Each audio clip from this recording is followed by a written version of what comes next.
Hey guys, welcome to the Field of 68 YouTube channel. If you like what you see here, hit that subscribe button and you'll get more college basketball content just like this. Let's talk a little bit about this North Carolina situation here because I do think that it's fascinating um, to kind of look at what they're supposed to be this year and then what Caleb Love is expected to be this year. So let's start with North Carolina first, right? So you get all of these transfers coming in, you get all of these shooters coming in, John. How do you go from being a team that had all of these expectations and completely failed to live up to them to heading into another season? Like how do you regroup in that offseason? How do you deal with that?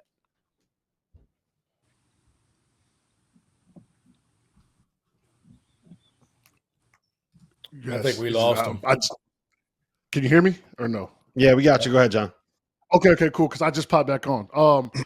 I heard the end of your question.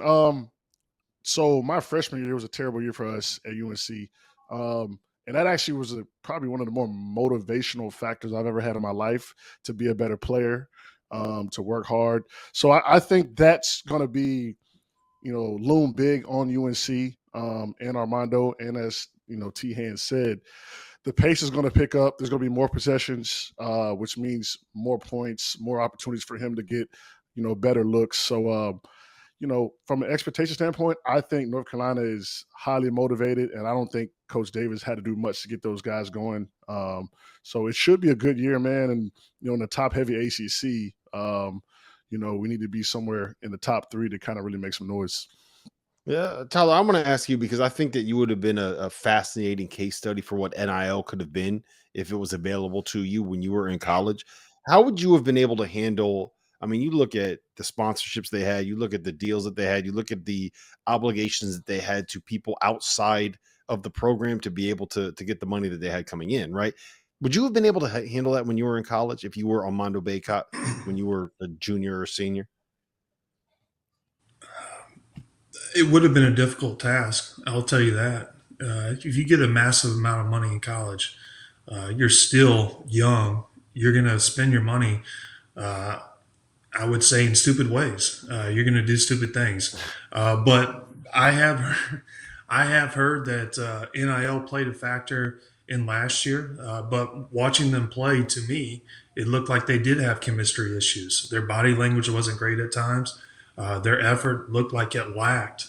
But I can tell you right now, I've watched them practice, and I've been around the team in the Smith Center. That the case right now. It seems like the guys are motivated. They're working hard, and I think the transfers in the portal have rejuvenated this team and provided a work ethic and an energy that this team desperately needed.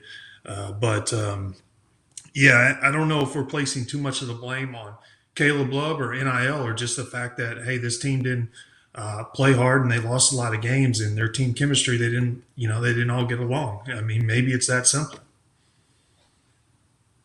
Randolph, I think that we talked about this a little bit on Monday, but it felt like it was a separation that needed to happen with Caleb Love in North Carolina. Because hearing Tyler talk about what that team looked like now in practices, and then hearing from people around Arizona with what Caleb Love has looked like over there, sometimes you just need that fresh start, right? I think he takes too much of the blame. There's a piece of that pie for everybody. Everybody Mm-hmm. involved in that. You can't tell me that team was preseason #1 team in the country. And if it was him alone, then you remove him, and then the problem's fixed. And I'm not saying now. I'm saying that could have happened during the year. That team struggled from the beginning to the end. So I think there's more issues than just saying it. Just everybody kind of blasted Caleb Love, and so much of that responsibility fell on his plate. There's too many good players, and I thought too highly of R.J. Davis and Armando Baycott to not lay the blame at their step because I think that highly of both of those guys. Rob, you know how high I was on R.J. Davis. I thought he was as good as any guard in the league last year.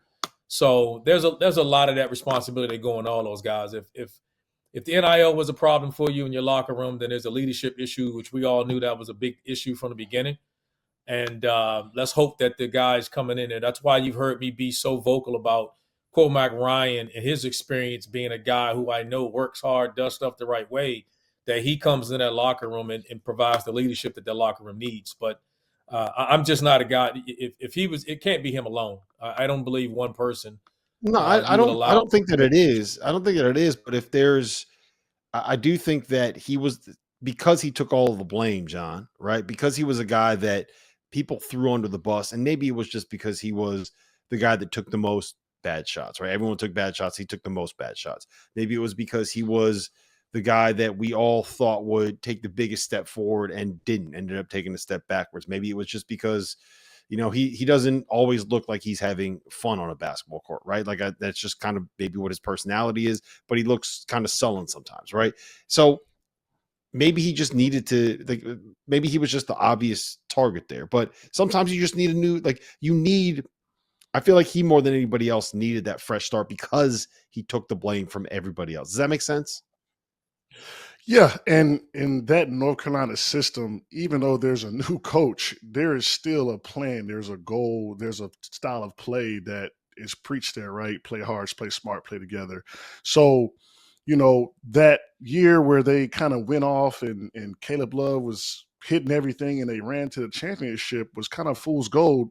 And it's not the style of basketball that, UNC wants to play. However, Coach Davis also understands that that's how they got to where they were. So I think it was also trying to find a balance of reeling it back in, but also, the players having that maturity to understand that freedom that they have. And I don't think they found a good ground on that aspect. Caleb Love was obviously taking shots. I think he was pressing.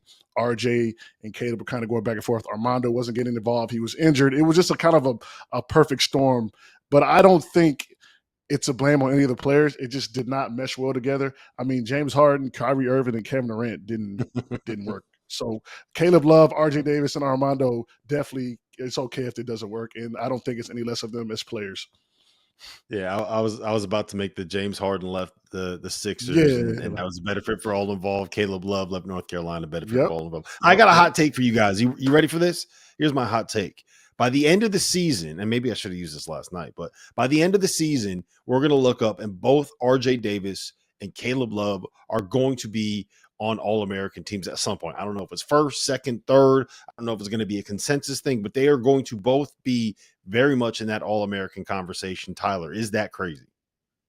No, it's possible. I'm a huge Caleb Love fan. I think he's has the potential to be a big time player, and he's shown that. And I think part of the problem with me is, a lot of Carolina fans put too much of the blame on Caleb. We loved him when he made the hero shots, but when he missed those, everyone wanted to, badmouth him or say these things.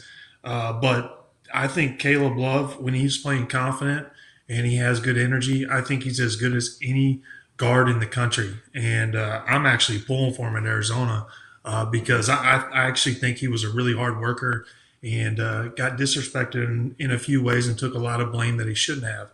But I also, on RJ Davis, I think RJ's going to take a leap forward. You saw him go through spurts where he had huge scoring nights, and then he would kind of, he would be a little inconsistent. But I think this year he's going to be more of a consistent scorer, and I think he's going to be one of the leading scorers in the country. Actually, I think he's got a silky smooth jump shot, and I think he's going to be a big time player. I think both of them are going to have great years.